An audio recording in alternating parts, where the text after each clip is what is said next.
Welcome to Impact the World, the show for and about creatives, changemakers, and entrepreneurs. This is a conversation episode where a special guest shares with me what they are creating and the behind-the-scenes journey of their experience.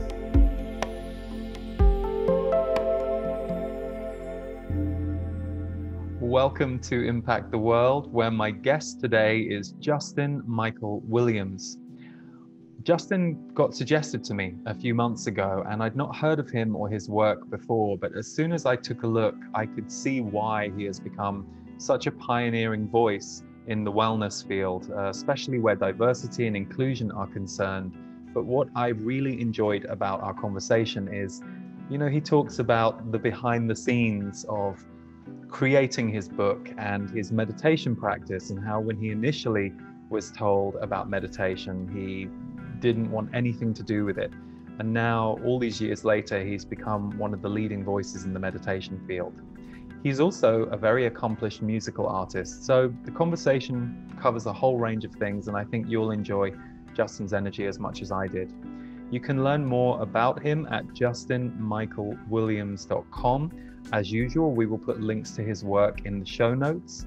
And if you are a fan of the show and you want to support us in reaching more people, then please go to Apple Podcasts and subscribe or leave a rating or a review. That really helps us outreach. So here for today's show is Justin Michael Williams. Enjoy.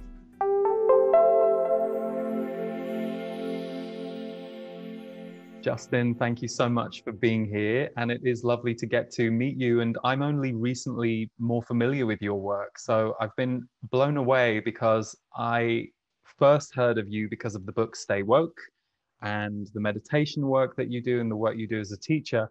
But in going to your YouTube channel in the last couple of days, I see these amazing musical performances that you do as a music artist, and I had no idea. So it's really lovely to get to meet all the dimensions and facets of what you do in the world. Thank you, Lee. It's really a real honor to be here with you. I'm grateful and excited and really, I can already feel before we even start, just from our little conversation beforehand, we're in for a juicy conversation. So I'm ready.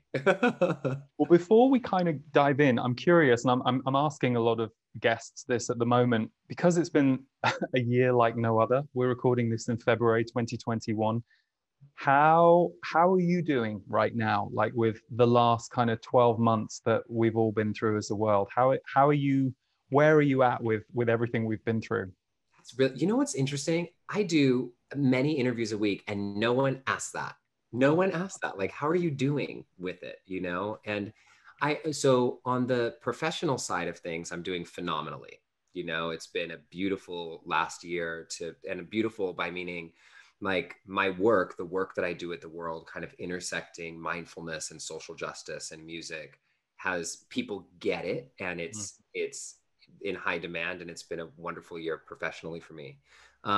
Personally, it's been like the most isolating year I've ever had. I've been quarantined by myself the whole time, and I've seen family a couple times here and there and done a couple little things, but it's been a pretty isolating year.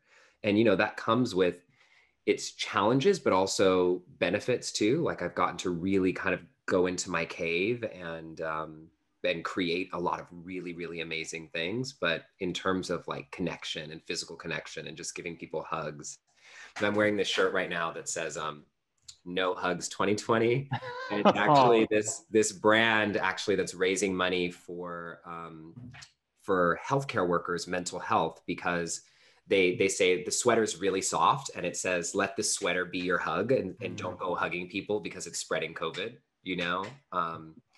but that it's like the biggest thing that I'm missing right now is just like hugging people, having that sense of connection. Totally. And it's interesting, isn't it? Because I think I just had a conversation with Sark for another episode, and she's an amazing creator. And we were talking about, the art of self-hugging for a start, just hugging yourself, which is really needed. But she was also talking about how she as a creator was kind of built for a pandemic, and she didn't realize, because of course she had certain tools and the ability to create that has kind of kept her going. I know for you, with being a meditation teacher and author, that must have been a real force for stability for you this past year, especially. Yeah. Yeah. It's been really interesting because I spent, I would say, pretty much all of 2018 and 2019 in kind of like a self-imposed quarantine because I was writing my book, you know? So I was writing my book 2018, 2019. I was super, super like I didn't have that many speaking gigs. I wasn't doing as much traveling. I was really just writing. I wrote like every day for a year and a half. And to birth the book. And then it was funny because then it came out in February 2020 and it was like time to go out to the world. And I like got on an airplane and like went to 2 cities. And then it was like, it just was like cut back in quarantine. And so I've had a little bit of practice at this, which has been good, but meditation, I mean, to be honest with you, I think one of the biggest benefits of meditation, and this is not really the woo-woo side of it, more of the scientific side of meditation, is that it helps us learn, it gives us practice at learning how to hold the full range and capacity of our emotions and like our emotional wheel. And so it's amazing, I think, what we can notice in a day being totally alone during COVID, like the range of emotions that you can experience, right? Just being all alone and sometimes on Zoom. And so the practice has really been this place for me to just be okay with whatever's showing up in that moment. Like I can be completely blissed out in joy and then completely anxious and stressed, like in a number of hours, and haven't gone anywhere. And to be able to sit with that. And it also gives me great compassion for people who don't have any of these practices, because it's really hard to be with yourself if you haven't done it before. It's true. It's funny because, one of the things that I've been doing for many years is, as an energy intuitive, doing these monthly energy updates. And one of the things that I kept kind of getting from my guides to put into the updates is emotions are going to be stronger and people are going to be going through things fast. And same, like, I talk about it, I notice it, I live it. It's just that kind of is moving through all of us. And I think in a way that that global stop and quiet down moment reveals everything that's otherwise running through the distractions or the things that we're engaging with in the outside world. Yeah. Yes, absolutely. Did you always have meditation in your life? Like, at what point in your youth did meditation come in for you? Yeah, definitely not. So it was one of those practices that when I started it, I thought it was the stupidest thing in the world. I just was like, what is this? This doesn't work. Like, I don't know how you get your mind to stop thinking. All these people are lying. I'm just thinking about food and sex and what I'm supposed to be doing later, as I'm sitting practicing. But, for me, the piece of it that feels important to name is, I grew up in a town in Northern California called Pittsburgh, California, which is just outside of Oakland. Most people don't know there's a Pittsburgh in California, but there is. And, I grew up literally in a home with gunshot holes on the outside of my house, and with domestic violence and alcoholism and just a lot of trauma in the home. And I think regardless of how much privilege or not, or trauma or not we grew up with, we all have conditioning that we learn to adapt to. And for some people, the adaptation growing up in that kind of environment, the adaptation is to become like the bad kid, right? To do things that, are rowdy or to get attention. And my adaptation is one that I assume a lot of your listeners and people watching might have, is one that like looks positive on the outside, but has a huge shadow. And it's what I call becoming a chronic overachiever. And so that feeling, I was a young gay kid hiding in the closet, getting teased and bullied, dealing with all this stuff at home. And like my mindset was, if I just do enough, accomplish enough, then I'll finally be enough. I'll finally get out of here. I'll finally be loved. And it was like the one thing that like no one could fuck with me on. Like I was the smart kid, and so I did everything, and I think so many of us have this, and in some way the shadow of it is, when you're the smart kid or the good kid or the overachiever kid or the golden child, like no one checks on you to see if you're okay. And you're building this shadow of your self-worth getting completely entangled with your achievements and your accomplishments, and then we don't know who we are outside of what we do.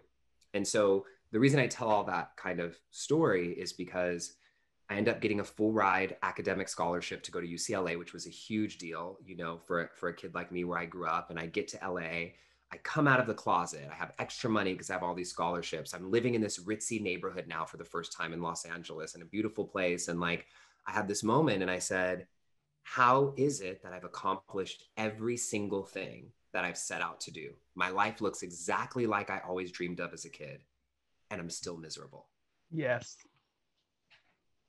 So Like, good. So true. So what true. the hell do you do with that? You know Yeah. what I mean? Like, Yeah. what do you do with that? And there, I love that you like felt that resonate, because Mhm. I think a lot of us have this moment in certain ways in our life. It's like we get the job, we're in the relationship, we get the whatever, the thing, the external thing, hoping that it's going to create the happiness within. And we have to learn again and again and again that like the real change has to be within. Now, for me at 19, growing up in the hood, like I had never heard any of this. So I go to a therapist secretly because it was like taboo in my family to go to therapy. It was like you just went to church, you know? And I went to therapy at UCLA, and the therapist said to me, you should try meditation. And I leaned into this older white man and I just went, meta what? I was like, what? Like, there was like no iPhone yet. There was no, Oprah didn't do a meditation challenge. Like I did not know. It wasn't cool or sexy yet. No. No, I didn't know anything about it. Didn't know any Black people meditating. And he told me, young man, it looks like you've been taught your entire life to find your happiness outside of yourself. And this is something that will help you find it within. Mm. It's about time you find it within. And I literally, Lee, was like, within what? Like where? Like I didn't even understand this concept. Like I just knew there was this God out there. You know how I grew up in church, like there was this God out there who I was having issues with because the church kind of disowned me when I came out. And then there was me who was supposed to like just be doing these things to make this God happy so that I could go to heaven one day. Like I didn't know this, there was a within anything. And that kind of set me on this journey that now 15 years later, you know, has become the hugest part of my life. And now I'm just so, you know, my main mission is helping other people gain access to this who feel like they may be kind of left out of the conversation or can't relate. Yeah. What would you say are like some of the common myths about meditation that need busting? Oh, there's so many. Okay. Well, I kind of imagine, but like Yeah. you probably hear like the top 3 or 5. Oh, yeah. So top one, like the biggest one is that people think that meditation is supposed to make you relax, that it's supposed to be relaxing. And I say in my book that meditation is not about relaxing. It's about becoming more alive. It's about becoming more alive. And we don't practice, this is a quote from Sharon Salzberg, you don't practice meditation to get better at meditation. You practice meditation to get better at life, you know? And the thing about it is when people hear that, okay, become more alive. I think what people assume by that is that means you're going to just be happier or more joyful or more kind of experiencing on the wheel of emotions, the things that are more light. But what becoming more alive actually means is you build the capacity, like I talked about earlier, to hold the joy and the pain and the grief and the celebration and all the range of it without it having to break you down. And that's, you know, called resilience. Yeah.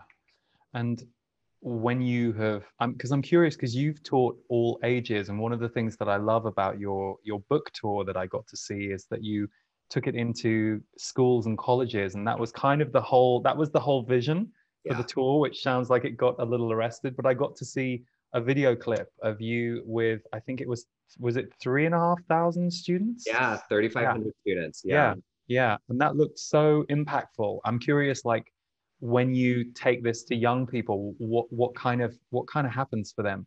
Oh, you would be shocked, Lee. And what's so cool about this is, you know, we raised money. We raised $250,000 to go to high schools in like underprivileged neighborhoods to go do these events and give them the book for free and teach them. And we went on a few stops and then COVID hit and everything shut down. But we pivoted virtually this year, and we've now already reached more kids virtually than we would have ever reached the whole time in person. And so it's been a huge blessing, because instead of going to like 20 schools, we're now doing like 85 or something. I did 6 high schools last week in Houston, virtually. And the reason why I think, you know, this is so important is because the kids are ready. They're in a different stage of human development and evolution with social media and with what's out now and with what they're hearing. Like they have the language to say at 13 that they're having anxiety. Like I didn't have that language at 13, you know, like maybe I was stressed, but I don't really think I knew. Like they really have a deeper understanding of what well-being is. And I think even their educators who are younger, have a sense of what it means as well. So there's a different context that they're living in, and you would be shocked. The students love it. They're ready for it. Like, people always ask, well, how do I get my kids to meditate? You just teach. They actually know how to do it better than we do, to be honest with you. So yeah, they have less to clear through in a certain way. Like, it's so in our culture now. Whereas there's definitely an age gap between you and I, but when I was younger, it was so like, I remember yoga happening and everyone being like, whoa, that's weird. What is that? And a few people did it and it was very, very fringy. And look at it now. Yeah, no, totally.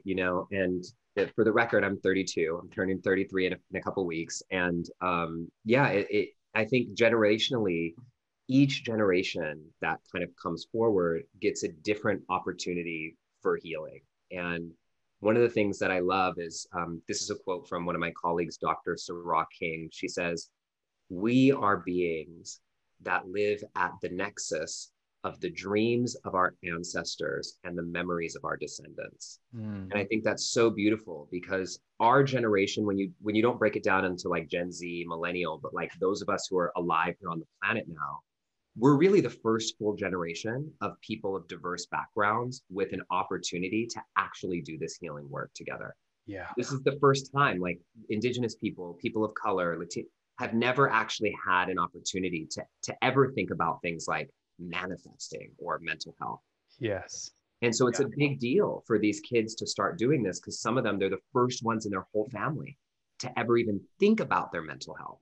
And so anyway, it's a big honor for me to bring it in these spaces. Well, it's funny, that makes me think one of the quotes that I really liked for your book. It's from Patrice Cullors, who's a New York Times bestselling author. And she said, "I started meditating after recognizing the rage inside of me was eating away at my spirit. I wish I would have had Justin's book as a young person navigating racism, sexism, and homophobia. Stay Woke is a beacon of light in a time of deep despair. We are reminded through Justin's writing how necessary our healing actually is." And I just thought, wow, that encapsulates so much, and one of the reasons the book is important.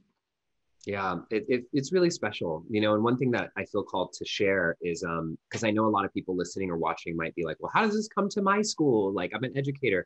What's actually really cool, and it's a position that people are not usually in, is we have like so much money to spend right now because it's all virtual. And so if anybody wants to support or bring it to their school, if they just go to staywokegiveback.org, we're literally like, we went from having to do 25 schools and having a wait list to like needing schools to go to. And it's a beautiful gift that now we get to bring this to as many, it's high school and up, but to as many high school students as possible. So fantastic. So let's talk a little bit about the book, Stay Woke, because you said that you wrote it for 18 months and you wrote every day. How did it come to you? What was the process of you deciding, I'm going to write this book, and how did it all play out? Oh man. So totally honest truth is, I had no intention on writing a book, like, ever. Like, I actually got asked several years prior to write a book, from a big publisher. I was doing some speaking at some big festivals and conferences, and I was at Wonderlust, and a publisher came up to me. I don't think I'm allowed to name who it is, but they just said, "Hey, we really want you to write a book. Like, there's no Black man who has a meditation book, and the way that you teach is so different." And the concept was this meditation to get shit done kind of concept. And that was the title, and it was about productivity. And my heart just wasn't in it. I was like, I don't really care enough to write a book about this. There's enough meditation books about being productive. And then after 2016, when the election happened, I think, like many people, regardless of what political, I'm not getting into a political conversation, but like so many people in that moment started asking, okay, how do I show up in the world now differently? Because I was somebody who was like, I don't watch the news. It's too negative. I don't pay attention to politics. I was so there, And then I said, okay, hold on a second. Like, how do I show up in a way that is authentic to me? And for some people, organizing and marching and protesting, and I'll go to those things. But for some people, that is their way. Like Patrisse Cullors, you know, who you just read. She's the co-founder of Black Lives Matter. And but for me, that doesn't use any of my skills or talents. Like I can show up at a rally, but I'm much more useful teaching or doing something. And so I started saying, okay, how about I teach at all these festivals and Yoga Journal and here, and I'm like really teaching often to like just a certain demographic of people. And I said, what if I consciously go and bring this into communities of people who look like me?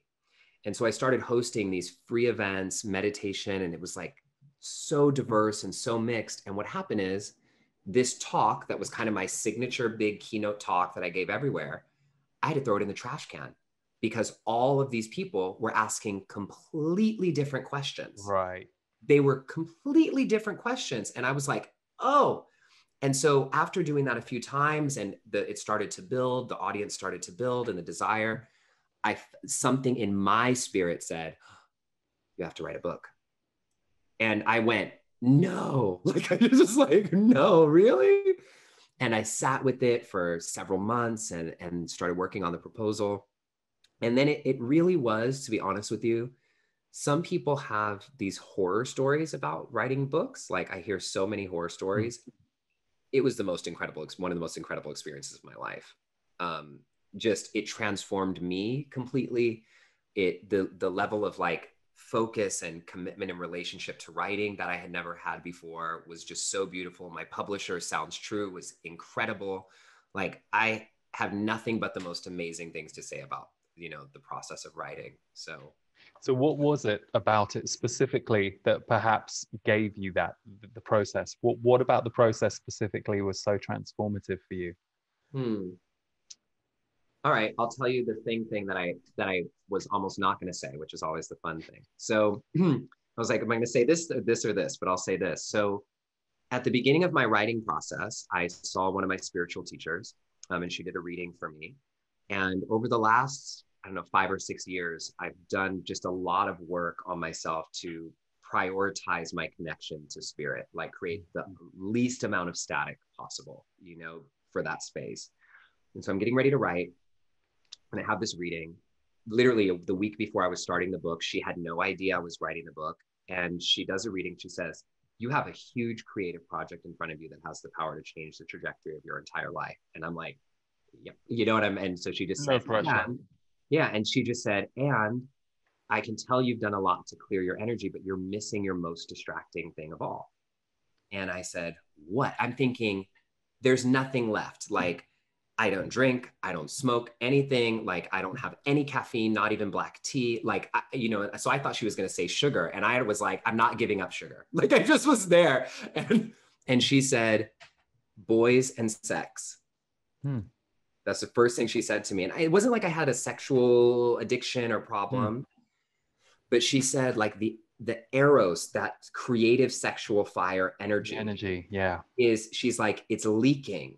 And you and this project, it needs all of it, like 100% of it fully on. And so she said, I need you to, the word that most people would use is celibacy, but I don't use that word. And she didn't suggest that I do. It was more of like a redirection of the energy, you know, not shutting the energy off, but redirecting it. And so when she said it to me, I dropped my forehead on her kitchen table when she was doing the reading. And I was like, are you kidding me? You know, like she said, I need you 6 months, totally clean, a full reset. And I said, I'll do 3. And I did 3 months and I felt so dramatically different. It was such a dramatic difference that I said, I have to do 6 months. There's no way I'm stopping. And then at the 6-month mark, I said, well, I need to keep going until I turn in my first draft. And then after that, it was like, well, I need to go until the book is due. And then it was like, I need to go until the book comes out, you know? And so fast forward, I personally fell in love with the process because the level of like spiritual commitment that I made to the project itself, to being a steward of the gift of this energy of the project to come through me, to be a vessel for it. I've never committed to anything like that in my life. And it transformed me inside out, transformed the way I relate to others, transformed my intimacy in such a beautiful way, and created, I think, a book that would not have been created had I been kind of sexting and texting and dating and swiping the whole time, you know? Beautiful. And so I'm curious, like, what is the most surprising result that you hear from people who read your book or experience your book? What is like the thing that you wouldn't have expected people to say they get from it? That's a really interesting question. Let me think, let me feel that for a second.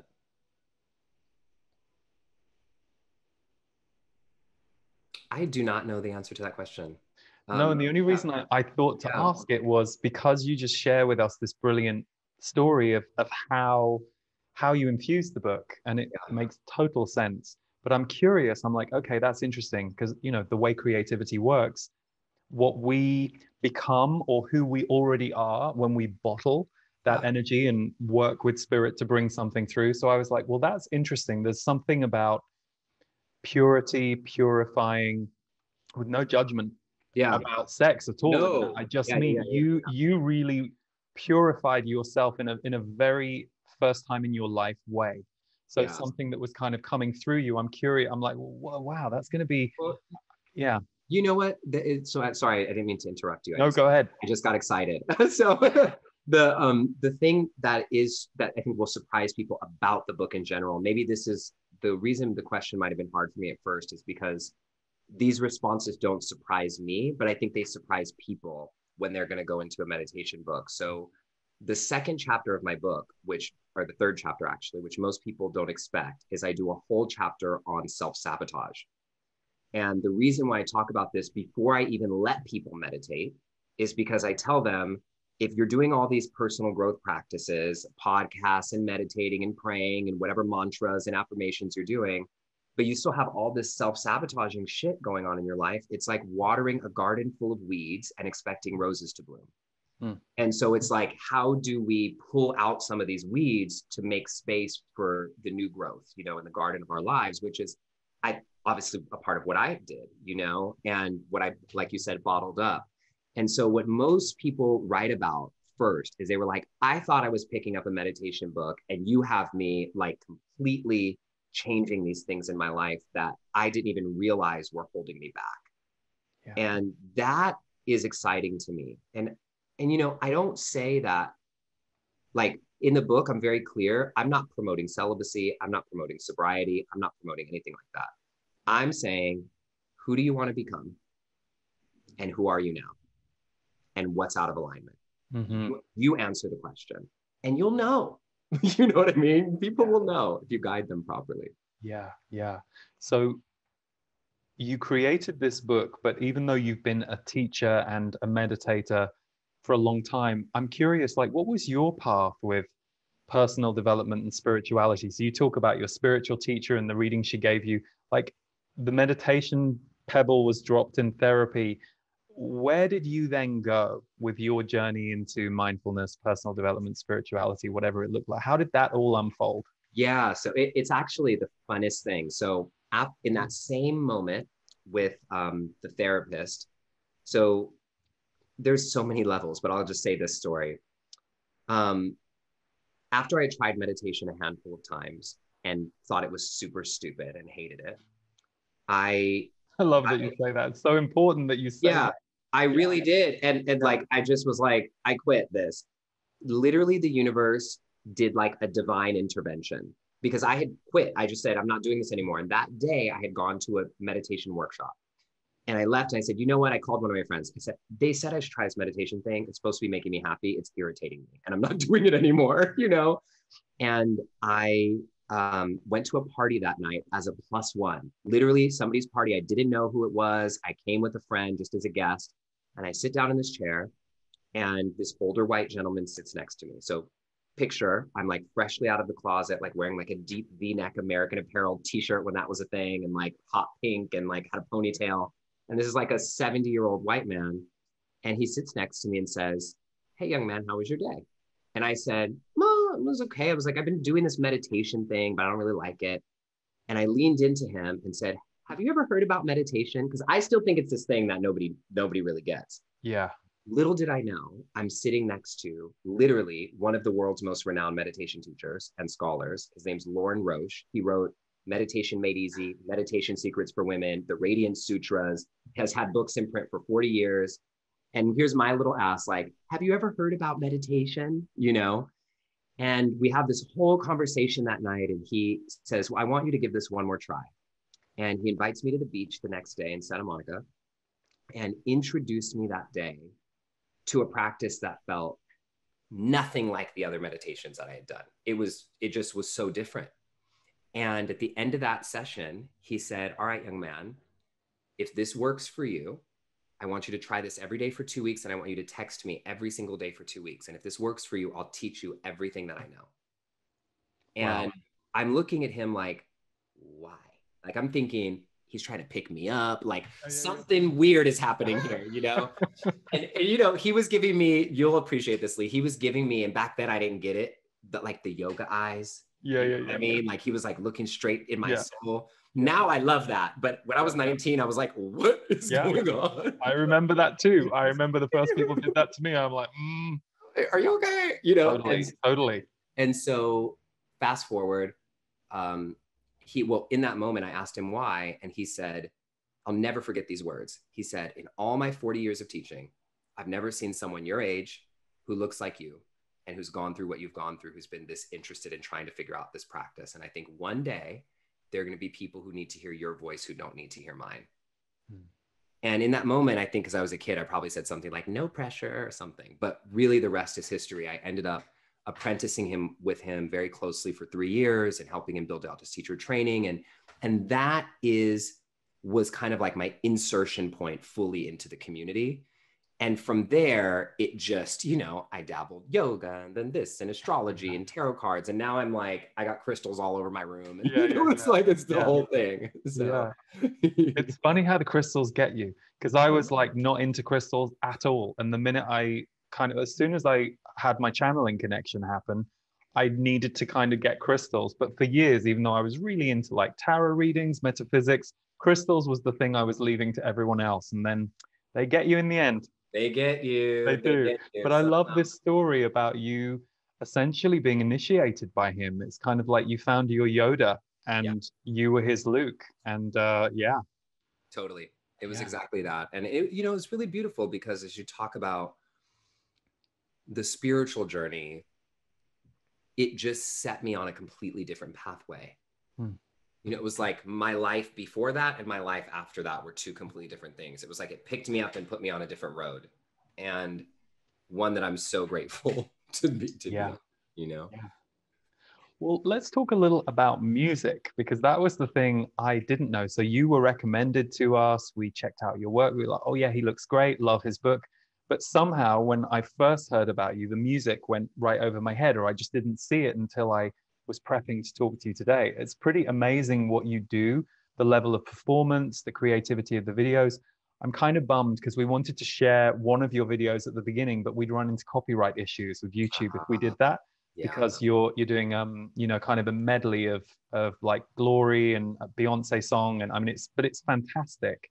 So I highly recommend anyone watching to go to Justin's YouTube channel, which we'll share, and check out some of his musical performances. But how and when did the music kind of weave in, and when did that emerge for you?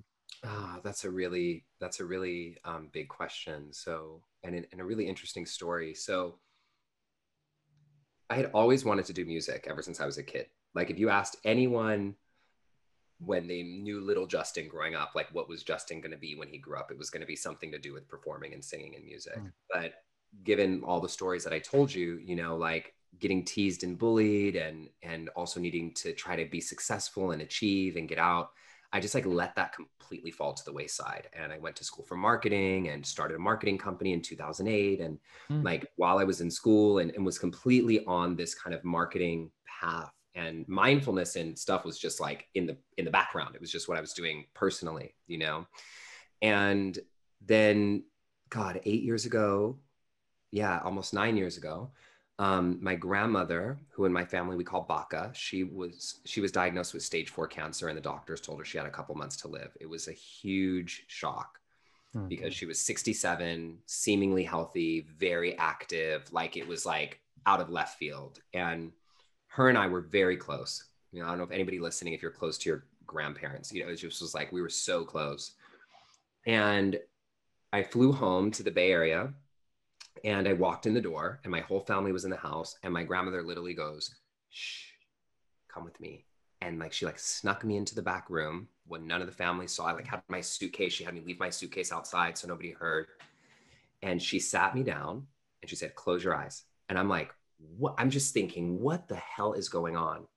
And she said, "I've been wanting to talk to you about this for a long time. And because I know I don't have a lot of time left, we're talking about it now. Close your eyes." And I just closed my eyes. And I was so cracked open in that moment, you know, from the news. And she literally said, "If you were in my shoes and you knew you were going to die in 2 months, what would you do?" And I opened my eyes and I'm like, what? I'm just like, what are you talking about? You know, I think I said something like, "I'm not dying. I mean, I am, but not as fast as you, I hope." You know, I'm just like, what are you even talking about? And she said, "Get quiet, get still, do that meditation thing you always talk about." And her actual words were, "And don't you dare open your lips until you're ready to tell me the truth." She was so serious with love. And I closed my eyes and I felt this like well of emotions just like come running up. And before I could even think of it, I just said, I would quit everything and I would record an album. And she looked at me right then and she said, "I know." She was just like, "Baby, I know." And she said, we all have these things in our lives that we really want and we give up on them because when we're younger, somebody says you're too fat or you're too old or you're too ugly or you're too gay, you're not good enough, or you're too this, started too long. We all have these things. And she looked at me and she said, there was this quote that is just unbelievable. And it's, "Someone once told me the definition of hell. And it's that on the last day you have on earth, the person you became will meet the person you could have become." Woof, right? It's like that hits home. it hits so hard. And I felt that moment right there with her. Like I was in this moment where I could actually see that I had been living my life fully based on running away from my childhood, running away from my trauma, trying to fulfill everybody else's expectations, but it wasn't my path. Even though it was successful, it wasn't actually my path. And I had a choice right then to say, am I going to continue living on everyone else's expectations, or I'm going to start stepping into my dream? And she just made me look her in the eyes. And she said, "I don't care when, I don't care how, I don't care what happens. Look me in the eyes right now and promise me you will record an album." Wow. Wow. What a grandma you had. Big, right? Huge. Very, very big thing for her to do. Huge. And so I closed my eyes and she was like, "Put your hands over your heart and just say it. I promise I'll record an album." And I realize now in hindsight, she was making me promise myself. Yeah. And so, you know, it sounds like abracadabra because 3 years later, I put out an album and because of my marketing background, it charted in the top 20 next to Britney Spears and Taylor Swift. And that's what actually really shifted my life in a big way. But when I say that, I'm careful to say that because people see it and they think, "Oh, ta-da, Justin put out an album." But it was like the level of shadow work, the level of moving through my fear, the level of trauma that I had to move through to like step into that and share my voice in a way that I've never authentically shared before was so deep, and still it sits today. And so now I use music, you know, like I mentioned to before the show, like I use music because in a lot of the communities that I speak in, you know, for some of us who are well-read and well-educated, like listening to a really well kind of intricately themed TED Talk, like gets us. But for people who are not in that demographic, it doesn't work. And so the entry point for most people throughout all of human history has been music.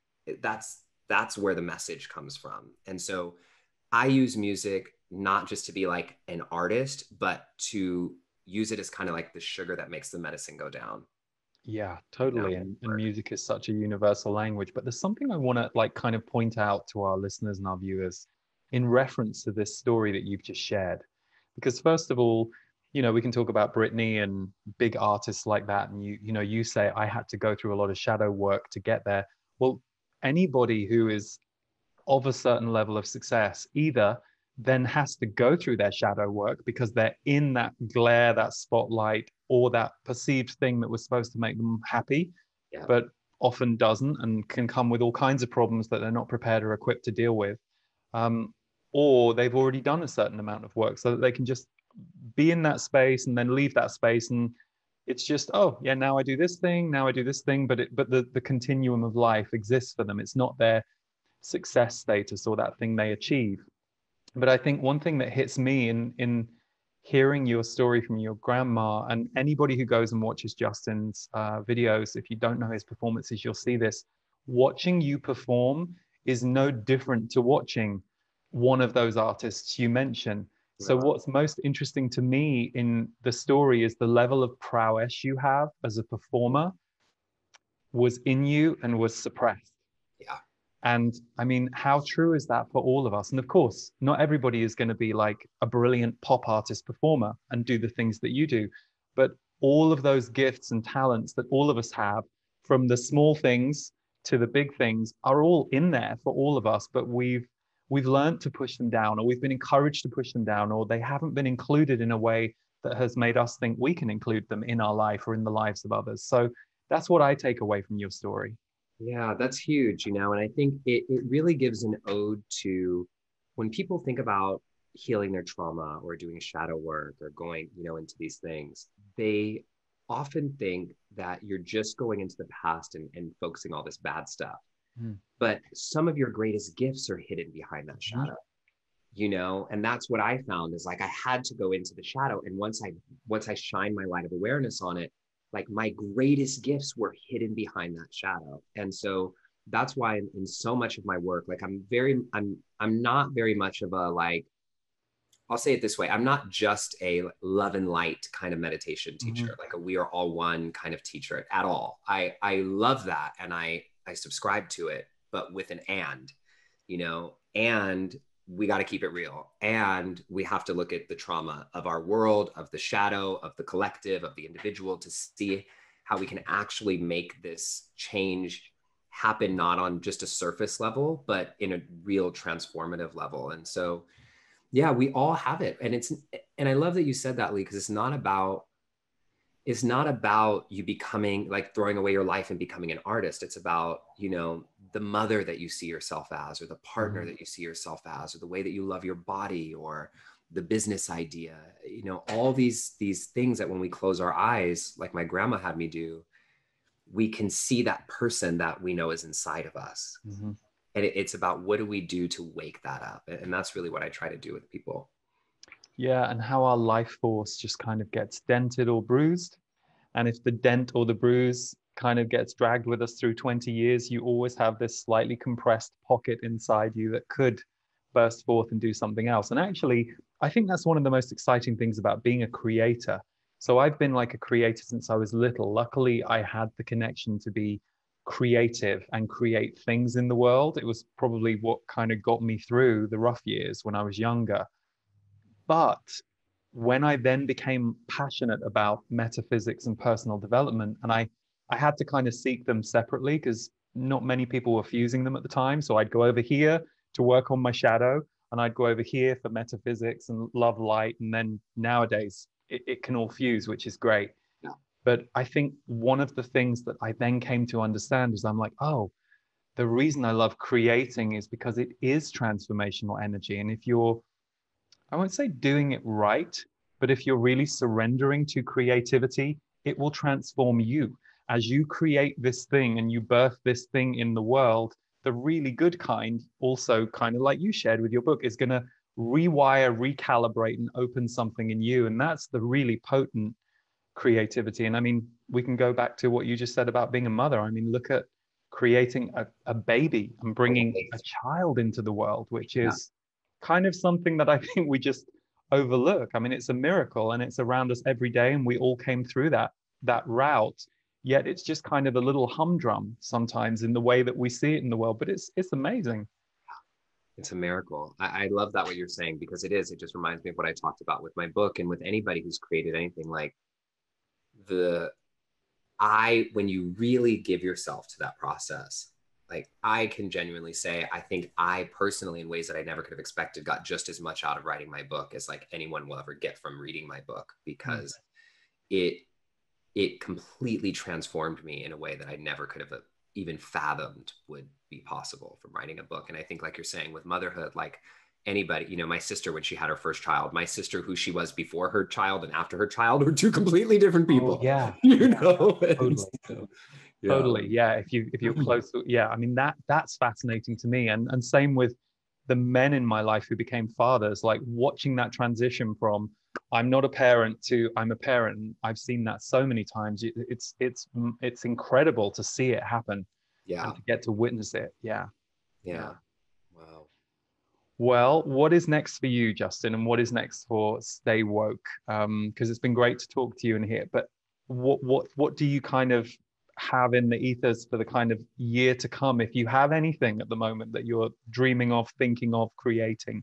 Yeah. Of course I have things, you know. I had a feeling. Of course we do. Yeah, I mean, so I'm working on a new album right now, actually, which I'm really excited about. So that feels really good because I haven't really been back in the studio in a couple of years. And so it feels really good to get back in the music creative space. And right now we're really, really picking up the virtual Stay Woke Give Back you know, high school and college tour. I mean, it's so impactful. I think now we've reached 18,000 students in the last few months, which is like, that's crazy. It's amazing to really think of. And especially students in underserved communities, it's like, this is I remember, you know, when I told the story of me having my first time hearing any of these words from a therapist, you know, I'm imagining some of these kids now, I'm the first time they're hearing it.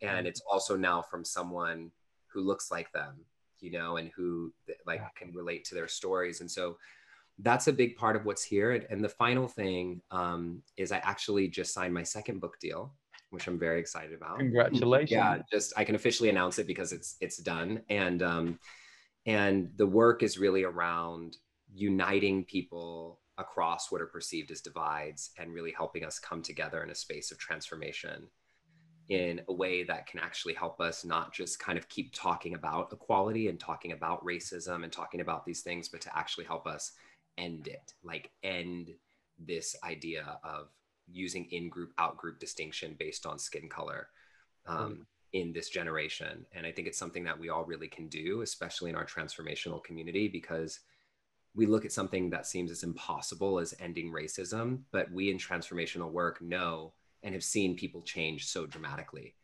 And so why would this be exempt? And so we're looking at how we bring this transformational work to help people really come together and, you know, really bridge the divide in a meaningful way. Fantastic. That sounds amazing. So I'm guessing that will probably come out in 2022. 2022. Yeah. That's what we're looking at. Yeah. Brilliant. Brilliant. Well, this has been lovely. Thank you so much. I mean, it's wonderful. Just everything that you're doing is so inspiring. And you know, the thing I love is process. Like I love us talking about the process of doing these things in the world. So I'm sure that everyone who tuned in, as well as looking at your work, I hope, and I'm sure will have got some inspiration about, it's funny, the story about your grandma, it's something that I try and live by. And it really helps me when I've lost presence or focus, because my guides always would say, you know, what would you do if you just had 2 weeks left on Earth? And I actually say that a lot from the stage, and I live that way myself when I catch myself getting unconscious or not very present or distracted by something. It really brings you back. So I love that's a big part of your journey too. So beautiful. And you actually just saying that there's like a decision, you know, we still all get into this space, a decision that I've been trying to make, and you asking that question out loud just helped me make the decision. Like good. That I've been spinning about for about a week. So thank you for repeating that back to me, because I needed it. Fantastic. Yeah. Well, we all need each other, right? That's the beauty of being alive. So thank you so much. Really lovely to meet you. And And Justin, I must say, I'm completely forgetting what your website is, please. If we could. Very easy, justinmichaelwilliams.com. Perfect. Yep. Very easy. And we'll put links in the show notes below. So for anyone watching or listening, you can check out more of Justin's work, and his book, Stay Woke, is available everywhere. But Justin, thank you so much, and lots of love. Bye, everyone. Thank you, Lee. Hi, I'm Lee. I'm an intuitive, I'm a channeler, and I'm hosting something called A Weekend with Lee and the Z's. And for those of you who choose to come along, I will be, first of all, teaching intuitively, but also channeling my guides, the Z's, about the energies and what we're going through right now, but also who we might be able to become in the months and years to come. We'll be focusing very much on the now and the future. And anything that needs to be released will be released, but it's really a Become Your Future Self workshop weekend. And I'm leaving the topics very open so that I can fully respond to those of you who will show up for the event. Even if you can't make it live, just by booking before we get to the weekend, your energy will be included in the mix, so that if you choose to tune into the replays instead of experience the weekend live, your energy will still be counted. So we hope you can join us for A Weekend with Lee and the Z's. If it resonates, we'd love to host you.